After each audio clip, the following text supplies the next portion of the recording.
One TV special report. Salamat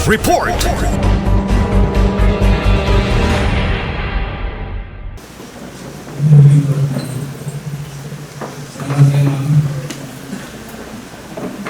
Masinsong buntag pinatupanan. Wala ko pa kumahaw ng pangban. Masinsong buntag. Masinsong buntag pinatupanan. Talagang na. So, kumahaw. Thank you for coming here. Your visit today is a testament that you care for our Bataan City. That's already a big step towards practice, recently, or vision revolution of Bataan City.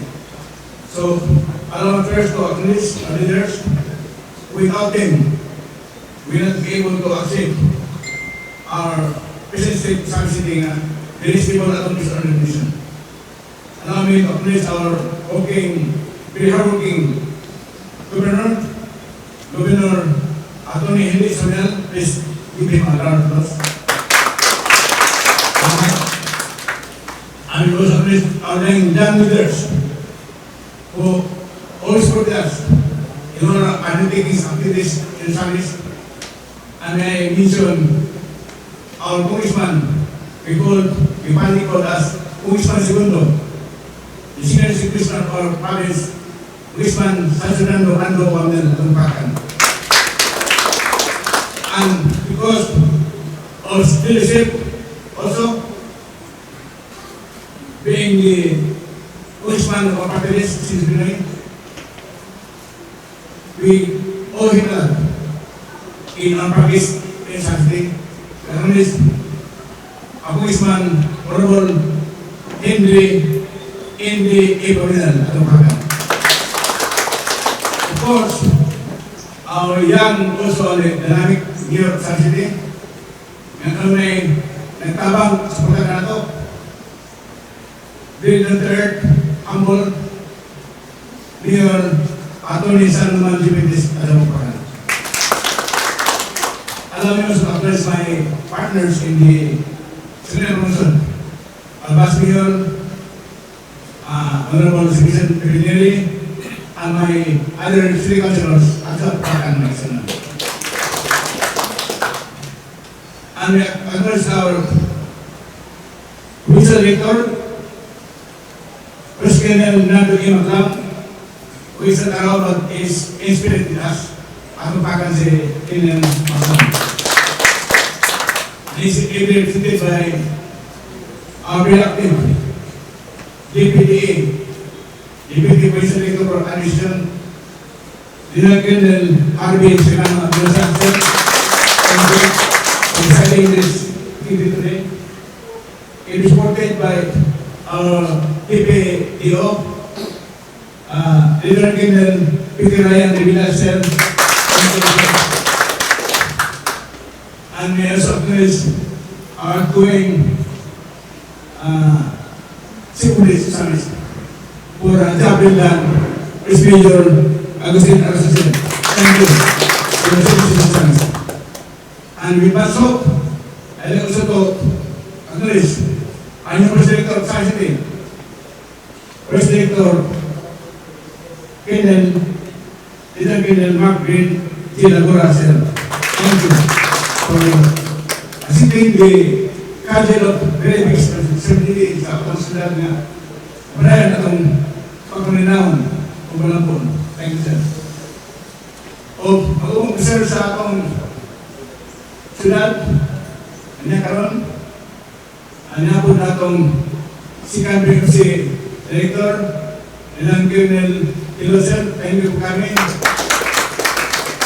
Ang atong CIDC, at kinakatawasan at sa Regional Mobile Force Commander si Major Alvin Tamayo, ang may mga pinag-record ko kayo doon na at officers na hindi ko pamilya ko.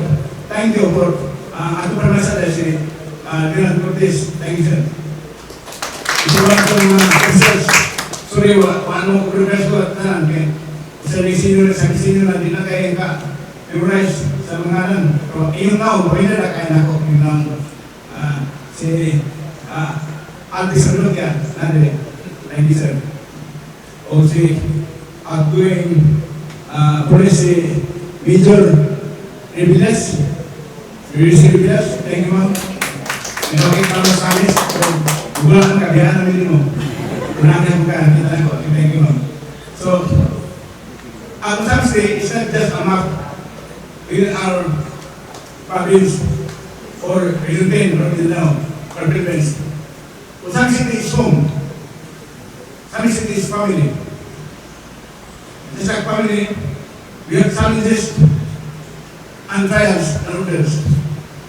But also, we have hope because we have strength, we have faith, and we have spirit, and we have the harmony.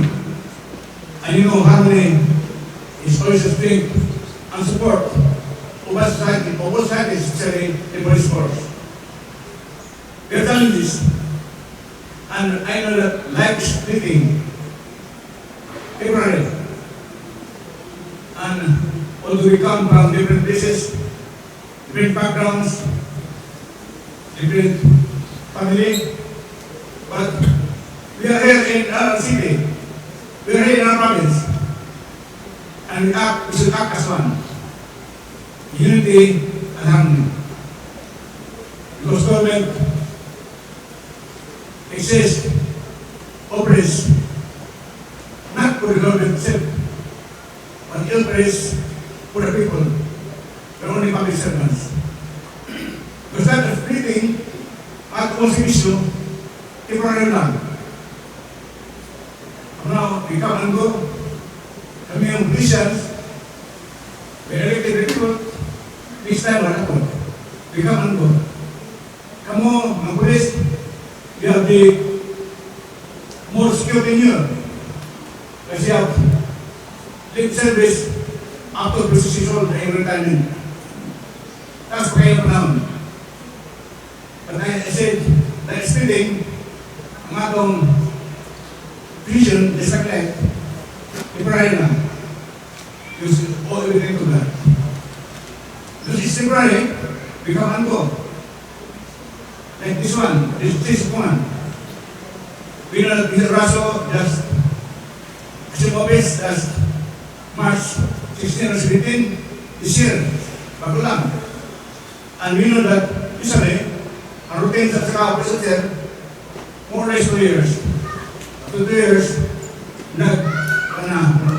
sinabi na sa atong mga directors, sa atong mga heads sa city sa province. But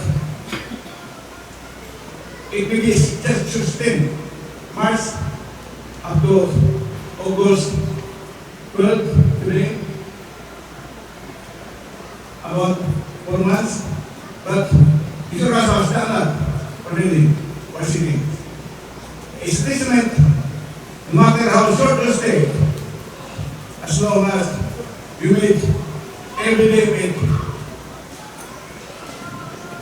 important, we are as respond director of city. So, congratulations, Mr. Russell, for the job in that. And we give hope to our Peter Samis, with the assumption of our new director, Police Director Samis, Pinagpilan Agurasan, we have high hopes that we can extend progress. Consider that. We try to minimize drugs, illegal drugs. Okay. Sami City, I think, is the best performing city in all region sa anti-drugs. At lang kita na ang mga doctors na mission to benefit society because our strength, our hope, our faith is una, kita di ang sabog kita Mindanao. Kita ang sikat. It's a very bad image. O, masisting, led by the Congressman Arnao Governor Antonio Milan, except in the reports na mawala ang dautang imahin sa Israel. When you come to other cities, sa Manila, Cebu,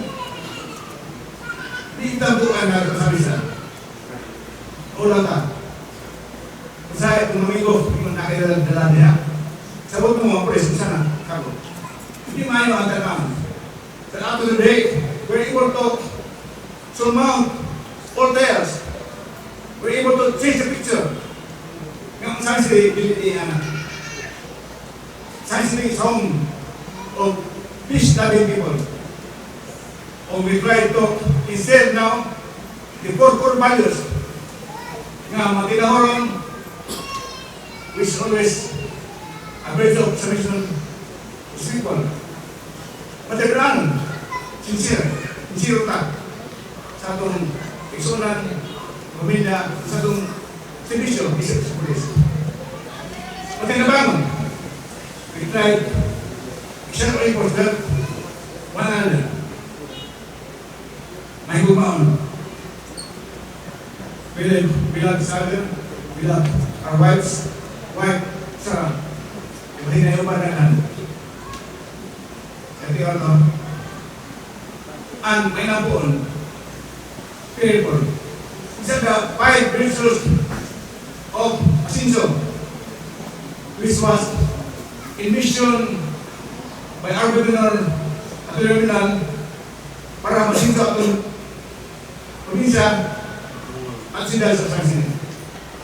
I would like to repeat matinahoron, people, matinahoron, sincere, matinabangon, helpful, maon labing, and fearful, may nampun.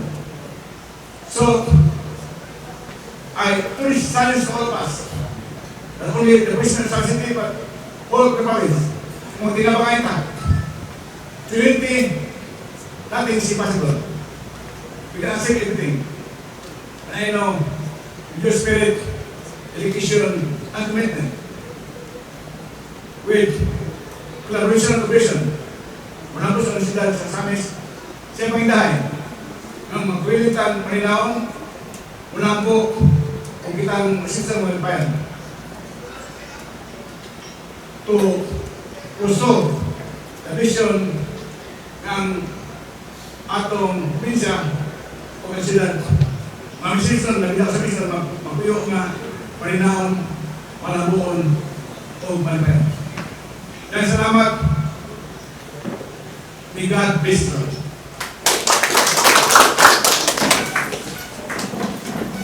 Thank you for that meaningful and inspiring message, sir. We would like also to express our utmost gratitude for the steadfast support of the local government of Azabi City, for the support of the Philippine National Police, especially here in the city of Azabi. Let us give them a round of applause.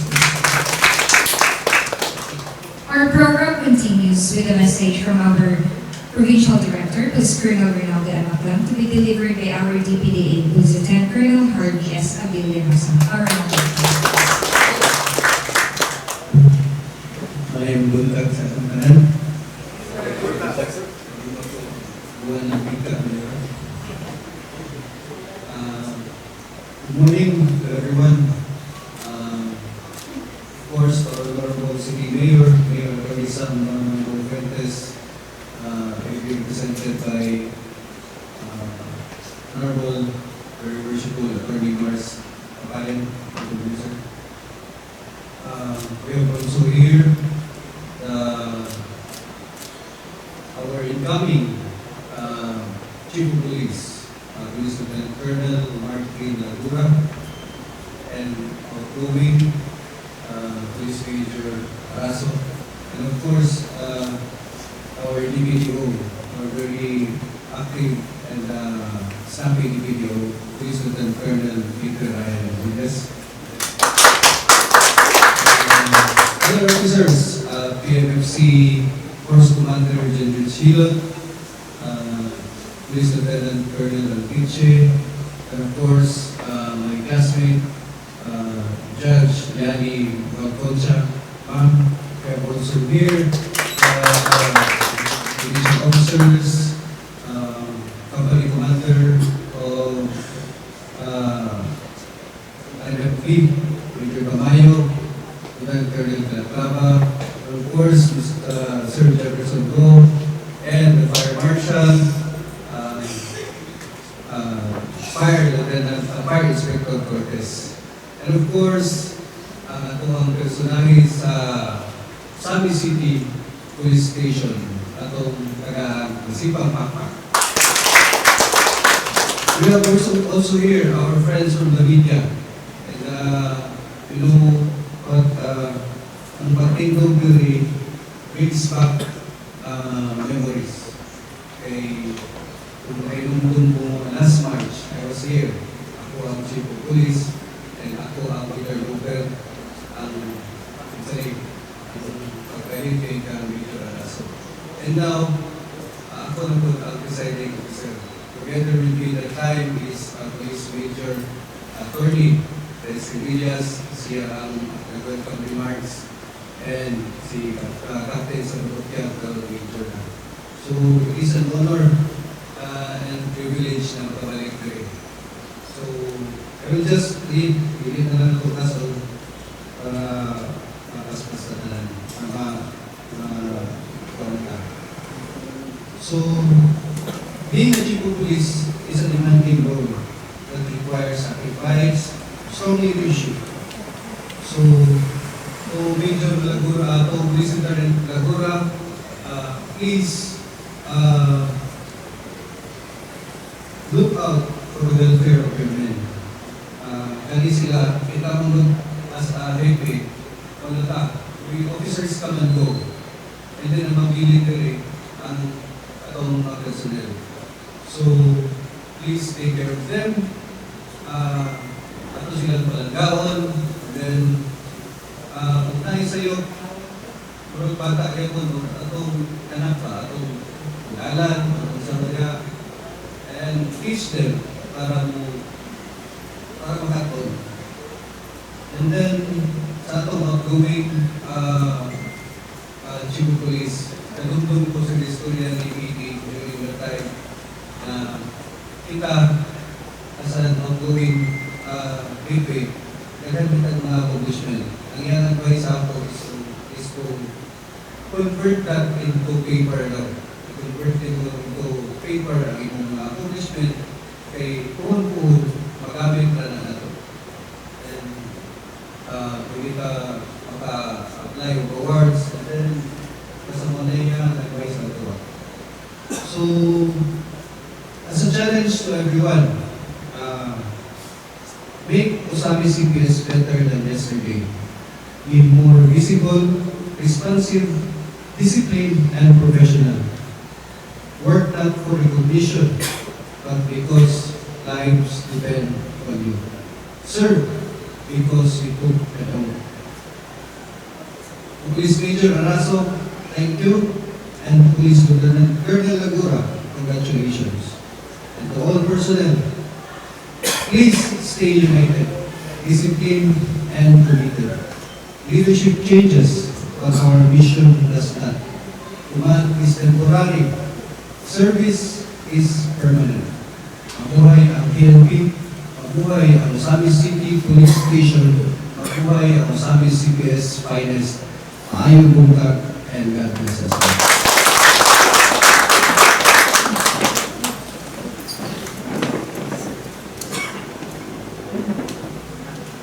Thank you very much, sir, for your leadership and direction. May I request everyone to please remain standing and sing with pride and honor the PNP hymn is being called and by.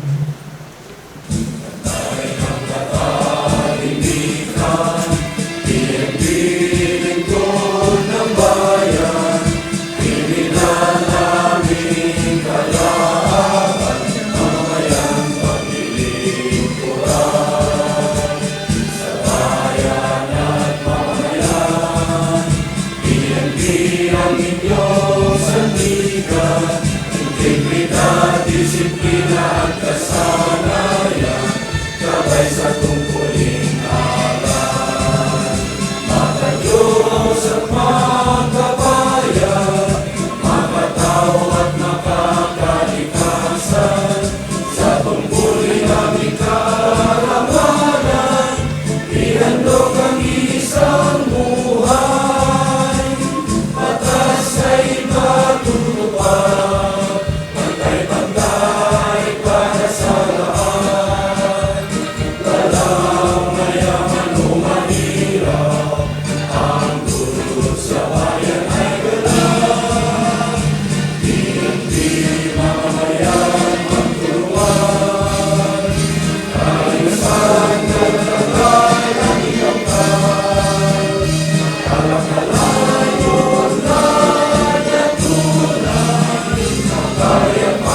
As we conclude today's program, we sincerely thank everyone who made this event possible.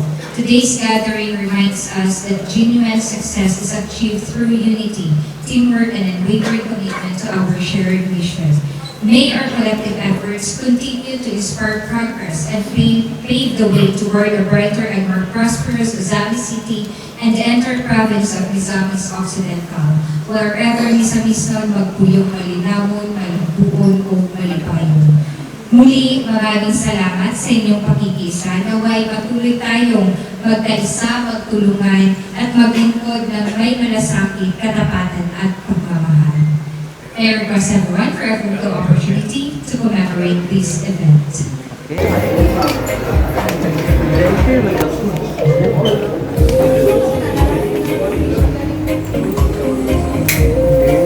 Naghanap pa na, sir? Sir, pwede maghanap pa na, sir? Oh, ngayon. Oo. Well, of course, I would like to express my gratitude first to our working governor, Governor Henry S. Suaminan, for giving me a chance, and also to Komando at Community that who support is always sa aktong mga kapulisan. Medyo familiar na po ninyo, ma-recall ninyo, I was the Force Commander of 2nd PNH. So, after almost 4 months, na-assign ko sa provincial headquarters at the same time, then balik na po sa Usamis. So, for the second time around, na-assign na po sa Usamis. And I'm very happy na tagaan the chance, sa provincial director, Colonel Reynaldo Maclang, sa iyang trust and confidence, and also to our city mayor, Honorable Attorney Sam Fuentes, sa iyang mag-accept sa mga diri sa bagong in charge of Usamis City Police Station. Nakailan na po, as you mentioned earlier, na dili control mo ang AOR since you were a former force commander. Sir, sa newly chief of police, sa amin sila ba yung mga reforma na i-apply from the city itself? Definitely, for we will observe, sa pang atong mga pwede na ma-improve. May high regards to Usamis police personnel kasi grabe po nilang mga accomplishments diri, and kita mo po nato sa mga ratings nila sa region o sa province na to. It's number 1 ang Usamis, It's a very big challenge for me. But definitely we will be imparting some changes. As I mentioned in my speech earlier, I will integrate itong duty monitoring system which will be launched on a later date siguro. Kaya mo pag test file, trial and error ang system. Ano siya, parang wala na siya o na monitoring system sa itong mga duty personnel na naka-standby, which I would like to ensure that the public and the people of Usamis na ang police na nag-duty karon na nagbantay sa ito ang komunidad. Una siya ang pinaka end goal sa ito ang monitoring system is ma-digitalize ang ito ang duty, and ma-situate na to for us commanders, as a commander sa ila, and at the same time sa PPO, ma-monitor nila kung nabigay duty sa itong mga checkpoints, sa itong mga beat patrols, o sa itong mga fixed visibility points na naay police kanunay mag-responde 24/7. Ato na we will enhance police visibility, and so mamon po na ang sa paggoberno o sa team ascension sa ang ilang mando sa tuwa is to increase police visibility and improve ato ang public safety and peace and order situation labi na diri sa Usamis City. Salamat, sir. Congratulations. Thank you, sir.